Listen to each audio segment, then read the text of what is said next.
Mauthausen, españoles en el campo de la muerte. Se han realizado esfuerzos significativos para documentar y recordar las historias de los españoles que pasaron por los campos nazis, especialmente los campos de Mauthausen y Gusen. Existen multitud de investigaciones y libros que relatan los hechos acaecidos en los campos. Entre ellos, cabe destacar el libro Rospiner, Españoles en el complejo concentracionario de Mauthausen-Gusen, del Ministerio de la Presidencia, y más recientemente, el libro Los últimos españoles de Mauthausen, de Carlos Hernández de Miguel. Por otro lado, múltiples organizaciones, como Amical de Mauthausen, trabajan para preservar la memoria de las víctimas. Este vídeo pretende recordar y honrar la memoria de todas aquellas personas, especialmente españoles, que sufrieron y murieron en estos campos. Pero, ¿cómo acabaron ciudadanos españoles en los campos de concentración nazi? Poco antes del final de la Guerra Civil, durante los meses de enero y febrero de 1939, tras la caída del Frente de Aragón y la ocupación de Cataluña por las tropas franquistas, más de medio millón de españoles cruzaron la frontera pirenaica hacia el sur de Francia, huyendo de los combates y la represión franquista, entre los que se encontraban personajes ilustres como Antonio Machado o el presidente de la República, Manuel Azaña. Se calcula que al acabar la Guerra Civil había unos 440.000 refugiados españoles en Francia. De ellos, 170.000 eran mujeres y niños, 40.000 varones y paisanos, 10.000 enfermos y heridos y el resto, 220.000 soldados y milicianos. En Francia, a pesar de su lema libertad, igualdad, fraternidad, los exiliados españoles fueron recibidos con actitudes, en su gran mayoría, de rechazo y hostilidad, según el hispanista e investigador Jan Ortiz. El gobierno, que era un gobierno conservador, los recibió bajo la ley del 38 como extranjeros peligrosos e indeseables. Esta ley permitía el internamiento de cualquier individuo, francés o extranjero, considerado peligroso para la defensa nacional o la seguridad pública, y proponía la expulsión de todos ellos. Como consecuencia, el gobierno francés ordenó descongestionar la frontera con España, desplazando los contingentes de población hacia campos de internamiento del interior del país. Las mujeres, los niños, los ancianos y los heridos fueron trasladados a albergues y centros de internamiento improvisados en el centro y el oeste, principalmente. La mayoría de los hombres, sin embargo, fueron recluidos en los campos de internamiento ubicados a los pies de los Pirineos, y especialmente en las playas mediterráneas más próximas a la frontera, destacando el campo de Gurs, el campo de Argeles y el de Saint-Cyprien, entre otros. Los refugiados fueron concentrados en estos campos rodeados de alambradas, sin más cobijo que el mar y la arena. Los campos de internamiento franceses generaron un importante repunte de víctimas mortales en los refugiados españoles, como consecuencia de la mala alimentación, las penosas condiciones higiénicas y muy especialmente de la falta de medicinas y de personal sanitario. Paulatinamente fue disminuyendo la población internada. Se calcula que a finales de 1939 quedaban menos de 50.000. Esta drástica disminución se debe esencialmente a tres razones. En primer lugar, la política de repatriación a España, alentada por el gobierno francés, tras denegarles el permiso como refugiados políticos. En segundo lugar, la creación de dos organismos destinados a organizar la emigración a terceros países, especialmente al continente americano, México, Chile y República Dominicana principalmente. En marzo y junio de 1939, respectivamente, nacieron el Servicio de Evacuación de Refugiados Españoles, SERE, patrocinado por Juan Negrín, y la Junta de Auxilio a los Republicanos Españoles, JARE, de la que se responsabilizó Indalecio Prieto. Ambos organismos se nutrían de fondos depositados en Francia por el gobierno español en los años de la guerra. Y por último, en vista de que la política de repatriación y la reemigración a terceros países no eran suficientes para descongestionar los campos, el gobierno francés promulgó un decreto el 12 de abril de 1939 que obligaba a los extranjeros comprendidos entre los 20 y 48 años de edad a trabajar para las autoridades militares francesas, a desempeñar prestaciones de una duración igual a la del servicio militar que cumplían los franceses. Su aplicación tuvo una consecuencia inmediata. A los españoles se les ofrecieron 4 opciones para abandonar los campos. Una, ser contratados para trabajar en la agricultura o en la industria. 2. Enrolarse en una compañía de trabajadores extranjeros, llamadas CTE. 3. Alistarse en la Legión extranjera. O 4. Cuando estalló la guerra, en los regimientos de marcha de voluntarios extranjeros. No cabe duda de que el elemento decisivo para la definitiva descongestión de los campos fue el estallido de la Segunda Guerra Mundial. Tras la entrada de Francia en la Segunda Guerra Mundial, hizo que estos indeseables pasaran a ser necesarios para la defensa nacional de Francia. La masa humana encerrada en los campos se convierte ahora en una reserva inesperada de mano de obra destinada a cubrir los puestos vacantes dejados por la movilización en la agricultura y en las nuevas industrias de guerra. A pesar de la presión del gobierno francés para que se alistaran a la legión extranjera, solo se adscribieron a ella menos de 1000 españoles. La gran mayoría optó por los regimientos de marcha de voluntarios extranjeros, como combatientes y extranjeros movilizados. El estatus tanto de los españoles alistados en el ejército francés como los que estaban en las compañías de trabajadores extranjeras se asimilaba más a un prisionero que a un soldado. Cerca de 60.000 republicanos conformaron lo que se llamó las compañías de trabajadores. En ellas no portaban armas, no podían relacionarse con las tropas francesas, se dedicaban a tareas agrícolas, mantenimiento de infraestructuras y construcción de fortificaciones, especialmente en defensa de la línea Maginot.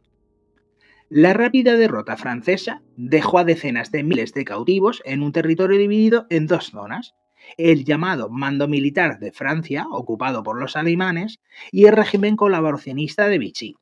Bajo este nuevo contexto, la suerte de los españoles fue muy diversa. Aquellos que permanecieron en la denominada zona libre se encontraron con dos posibilidades principalmente. El régimen franquista solicitó la extradición de muchos republicanos y el gobierno de Vichy colaboró en la entrega de algunos de ellos, que fueron ejecutados o encarcelados en España. Los casos más conocidos son los de Luis Companys, presidente de la Generalitat de Cataluña, y varios ministros durante la guerra, como el socialista Julián Zugazagoitia o el anarquista Joan Peiró. El gobierno de Pétain se ocupó de sacar partido a los españoles que todavía quedaban en la zona, creando los llamados grupos de trabajadores extranjeros, que encuadran básicamente a los miembros de las antiguas CTE. Trabajaron fundamentalmente en obras públicas, construcción de carreteras, presas, vías de ferrocarril o actividades forestales, y también en la industria o en la agricultura. Por otra parte, tras el armisticio, los alemanes necesitan cada vez más mano de obra no solo para la construcción del llamado Muro del Atlántico, sino para cubrir las necesidades de la industria de guerra en la propia Alemania. Cuando se les agotan las reservas en la zona ocupada, reclaman más al gobierno de Vichy, que no dudará en recurrir a los trabajadores extranjeros para proporcionársela. Otra opción de los españoles en este aspecto fue que muchos españoles se unieron a la resistencia francesa contra los nazis, formando guerrillas y maquis. Algunos participaron activamente en la liberación de París en 1944, como la famosa 9, una unidad compuesta en su mayoría por españoles que fue de las primeras en entrar en la capital francesa. Sin embargo, más incierta sería aún la suerte de aquellos que no pudieron evitar ser apresados. La práctica totalidad procedía de las compañías de trabajadores extranjeros, hecho que les sirvió en un primer momento para ser reconocidos como prisioneros de guerra y ser enviados a los conocidos como Stalag, centros de detención intermedios en los que, de acuerdo con la Convención de Ginebra de 1929, solo podían ser conducidos prisioneros de guerra. Todo cambió en otoño de 1940. La embajada alemana preguntó varias veces al régimen franquista qué hacer con los refugiados españoles internados en los Stalag. El régimen franquista mostró un desinterés absoluto por los refugiados españoles en la Francia ocupada por los nazis. De hecho, la respuesta oficial de las autoridades franquistas fue categórica: España no los reconoce como ciudadanos españoles. El 25 de septiembre de 1940 se recibía una orden de la Oficina de Seguridad del Reich que establecía que todos los prisioneros españoles en los campos de prisioneros de guerra fueran trasladados a los campos de concentración del Reich. A partir de ese momento, los españoles comenzaron a ser perseguidos sin distinción alguna. Desde el verano de 1940, Usando los listados y censos establecidos por las autoridades francesas, fueron detenidos, deportados y entregados a la Alemania nazi en sucesivas oleadas hasta 1944. La mayor parte fueron destinadas al campo de concentración de Mauthausen, en Austria, donde solo un tercio sobrevivió hasta su liberación por el ejército norteamericano en el mayo del año siguiente. Esta es su historia, la de miles de personas desaparecidas y olvidadas hasta nuestros días. El primer convoy cargado de españoles llegaría a Mauthausen el 6 de agosto de 1940.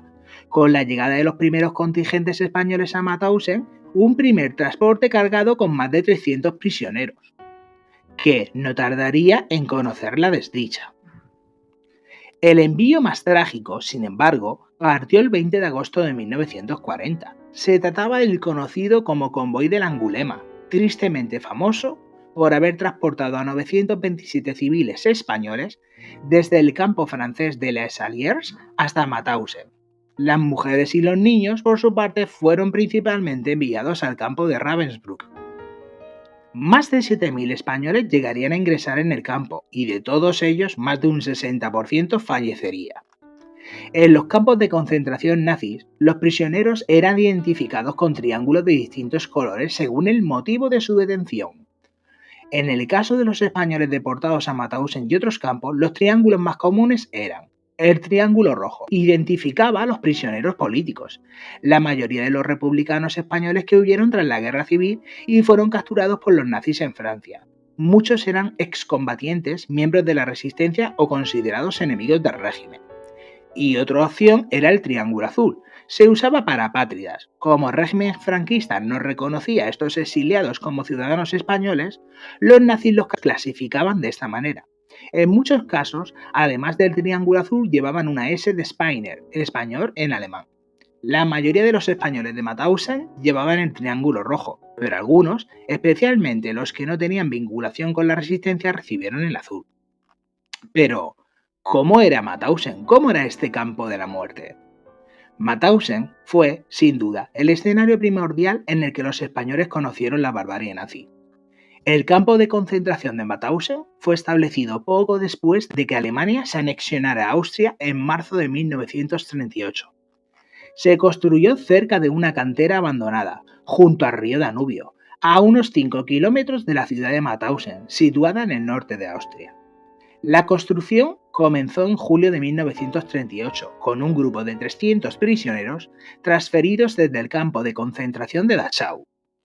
Mauthausen llegó a contar de 3 secciones principales: Campo 1, que era el campo regular; Campo 2, el área de talleres del campo, donde los prisioneros realizaban trabajos forzados para empresas y proyectos de las SS, que posteriormente fueron habilitadas para albergar más prisioneros; y Campo 3, un campo de cuarentena construido a principios de 1944 para mantener a los prisioneros recién llegados aislados de los demás prisioneros. A lo largo del muro exterior, frente a la explanada destinada a pasar lista, había varios edificios de piedra destinados a servicios de campo, cocina, duchas y lavandería.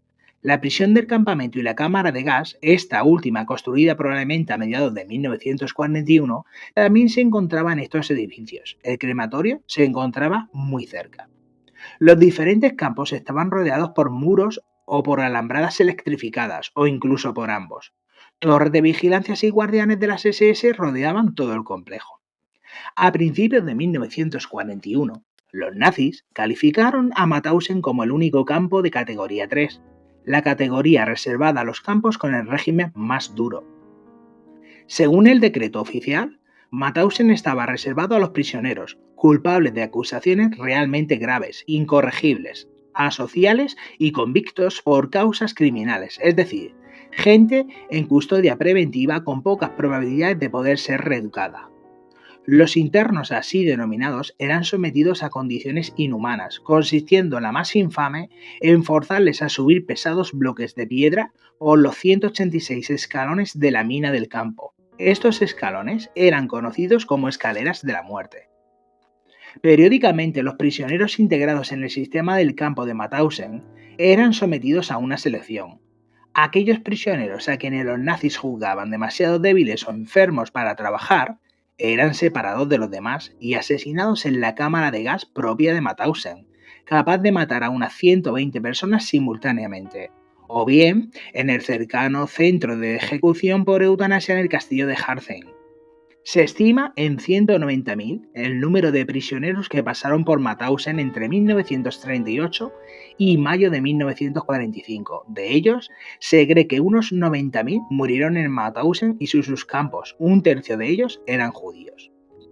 Ideado principalmente para someter no más de 3.000 personas, Mauthausen no tardó prácticamente ni un año desde su creación en alcanzar su punto de saturación, de forma que se hizo insoslayable la puesta en funcionamiento de su principal subcampo, Gusen, conocido como el Matadero o el Infierno de los Infiernos. Situado a apenas 5 kilómetros del campo principal, su propósito original era la explotación de la cantera de granito localizada al norte y que, al igual que en Mauthausen, era propiedad de la SS a través de la empresa DES. La principal diferencia no era otra que la mayor crueldad, lo cual se tradujo en la existencia de aterradoras tasas de mortalidad. A pesar de la preeminencia adquirida por Gusen, la realidad es que Mauthausen llegaría a contar con más de 40 subcampos. Los españoles serían el tercer grupo más representativo por detrás de los polacos y soviéticos, y uno de los grupos nacionales que mayor número de representantes acumularía en puestos claves para la administración de Mauthausen. Los deportados españoles en el campo de concentración de Mauthausen se organizaron de forma clandestina para resistir, ayudarse entre sí y sobrevivir en un entorno brutal. Su estructura y solidaridad fueron claves para que algunos lograran sobrevivir hasta la liberación del campo el 5 de mayo de 1945. Desde su llegada al campo, los españoles entendieron que la única forma de resistir era ayudarse entre ellos, y crearon una red de solidaridad interna en la que los veteranos enseñaban a los recién llegados cómo evitar castigos, conseguir comida extra y soportar las condiciones extremas. Compartían información sobre el funcionamiento del campo y las mejores estrategias para sobrevivir, e intercambiaban comida, ropa y objetos cuando era posible. Muchos lograron salvarse gracias a esta red de apoyo entre compatriotas. Los españoles en Mauthausen establecieron una organización de resistencia dentro del campo, inspirada en sus experiencias políticas y sindicales de la Guerra Civil Española. Se estructuraron en pequeños grupos clandestinos según su ideología: comunistas, anarquistas, socialistas, republicanos. Establecieron un comité secreto que actuaba como una especie de dirección de la resistencia y lograron infiltrar a algunos de los suyos en los puestos administrativos del campo, lo que les permitió ayudar a otros prisioneros asignándolos a trabajos menos letales o falsificando listas para evitar ejecuciones. Algunos españoles consiguieron posicionarse dentro de la estructura del campo como escribientes, encargados de barracones o trabajadores administrativos. A 3 de nuestros compatriotas debemos una parte importante del conocimiento disponible acerca de lo que allí aconteció. El caso más famoso está representado por la figura del catalán Francesc Boix, conocido por haber sido capaz de ocultar aproximadamente 2.000 fotografías que serían empleados durante los juicios de Nuremberg como prueba de las atrocidades que se cometieron en el campo. Tanto su imagen como su historia, no obstante, van ligadas a la de Antonio García, ambos empleados por las SS en el laboratorio fotográfico. La historia de Frances ha sido llevada al cine con la película El fotógrafo de Mauthausen, protagonizada por Mario Casas. En el segundo lugar, destaca la figura de Juan de Diego, empleado en la cantera desde su llegada en el primer convoy del 6 de agosto de 1940 y aceptado por recomendación en la Oficina de Administración Central del Campo el 1 de marzo de 1941. Allí quedaría asignado al registro de defunciones. También quedaría encargado de la censura de las misivas recibidas por los prisioneros cuando éstas se permitían. Desde esta posición privilegiada, no solo adquiría una perspectiva completa y única del funcionamiento general del campo, sino que le valdría para obtener información que hoy nos permite reconstruir parte del reguero de muerte sembrado por los nazis en Mauthausen. Por último, hay que subrayar la importancia crucial de Casimir Climent Sarrión, incorporado a las oficinas de la Gestapo el 25 de noviembre de 1940. Gracias a Sarrión y a la colaboración con otros presos españoles, fue posible, tras la liberación, la elaboración de una lista con datos fiables de más de 50.000 personas. A finales de la guerra, los españoles jugaron un papel clave en la resistencia interna contra los nazis. Fabricaban armas improvisadas y se preparaban para un posible levantamiento. Sabotearon el trabajo esclavo en fábricas y canteras para ralentizar la producción nazi. Durante los últimos días ayudaron a preservar pruebas de los crímenes nazis y a proteger a prisioneros en peligro. Cuando las tropas estadounidenses liberaron el campo el 5 de mayo de 1945, fue un grupo de deportados españoles el que tomó el control de Mauthausen, colocando una pancarta que decía: "Los españoles antifascistas saludan a las fuerzas libertadoras". En ese momento, aproximadamente 2.000 españoles seguían con vida en el campo. Sin embargo, su situación no mejoró de inmediato, ya que no fueron reconocidos oficialmente como ciudadanos de ningún país. España no los reconoció ni los reclamó. El régimen franquista de Franco no consideraba a los deportados españoles como sus ciudadanos, pues los había despojado de su nacionalidad y los había entregado a los nazis como apátridas. España no gestionó su repatriación, lo que los dejó en una situación de abandono total. Dado que Franco no permitió el regreso de los deportados a España, la única opción realista para los supervivientes fue Francia. La mayoría de los supervivientes fueron acogidos en Francia, donde se les concedió el estatus de refugiados políticos. Muchos pasaron tiempo en hospitales o en centros de recuperación gestionados por la Cruz Roja, asociaciones de exiliados republicanos o el gobierno provisional francés, antes de intentar rehacer sus vidas. Muchos deportados sufrían desnutrición severa, enfermedades y traumas psicológicos. Al no contar con apoyo español, dependían de ayudas francesas o de organizaciones humanitarias. Aunque Francia los acogió, en ocasiones fueron vistos con desconfianza y se les relegó a trabajos duros y mal pagados. Algunos se unieron en asociaciones de exdeportados para luchar por el reconocimiento de su sufrimiento y su papel en la lucha contra el fascismo. Ante la imposibilidad de regresar a España, muchos optaron por la nacionalidad francesa. Hubo que esperar al 15 de marzo de 1945 para que Francia otorgara plenos derechos a los españoles y a la Convención de Ginebra de 1951 para que se estableciera formalmente un marco jurídico sobre la figura de refugiado español. Francia no les reconoció hasta 1954 una pensión como exdeportados.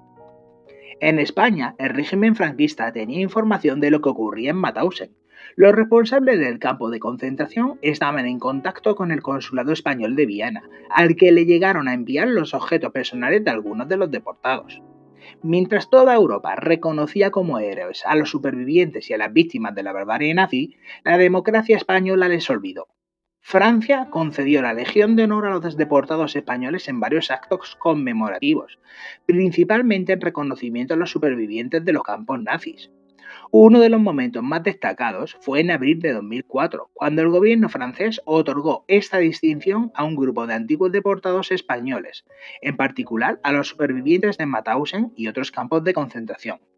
Durante la dictadura franquista, la historia de estos deportados fue silenciada en España. No fue hasta décadas después, con la democracia y las leyes de memoria histórica, que se empezó a reconocer su sufrimiento. Han tenido que pasar más de 40 años de la muerte del dictador para que el Estado dé los primeros pasos para reconocer a los más de 9.300 compatriotas que pasaron por los campos nazis. Desde 2019, el 5 de mayo ha pasado a ser considerado oficialmente como el día de homenaje a los españoles deportados y fallecidos en campos de concentración y a todas las víctimas españolas del nazismo. En 2020 se inauguró el primer monumento de carácter estatal a los deportados españoles, un monolito instalado dentro de los jardines del complejo de nuevos ministerios de Madrid.